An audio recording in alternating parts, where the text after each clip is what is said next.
ജനുവരി 1 മുതൽ Kottoor saint Thomas ദേവാലയത്തിൽ നടന്നുവരുന്ന വിശുദ്ധ തോമസ് ശ്ലീഹായുടെയും പരിശുദ്ധ കന്യാമറിയത്തിന്റെയും വിശുദ്ധ സെബസ്ത്യാനോസിന്റെയും തിരുനാൾ അവസാന ദിവസമായ ഞായറാഴ്ച ആഘോഷമായി കൊണ്ടാടി. തിരുനാൾ റാസയ്ക്ക് സെന്റ് ആന്റണീസ് പള്ളി പാത്തൻപാറ വികാരി ഫാദർ മാത്യു കുന്നേൽ കാർമ്മികത്വം വഹിച്ചു. തുടർന്ന് ശ്രീകണ്ഠാപുരത്തെ ചുറ്റി ആഘോഷമായ പ്രദക്ഷിണവും ശേഷം സ്നേഹവിരുന്നും നടന്നു.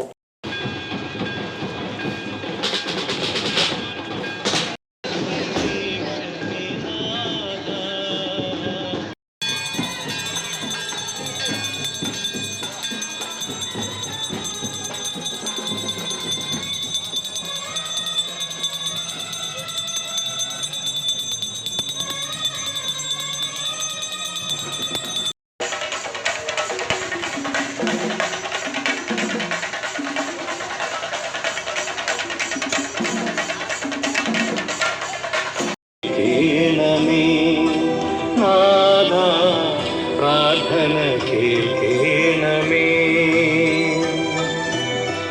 ലോകത്തിൻ പാപങ്ങൾ താങ്ങും ദൈവത്തിൻ മേക്ഷമേ നാഥ, ഞങ്ങളിൽ കനിയണമേ നാഥ, ഞങ്ങളിൽ കനിയണമേ.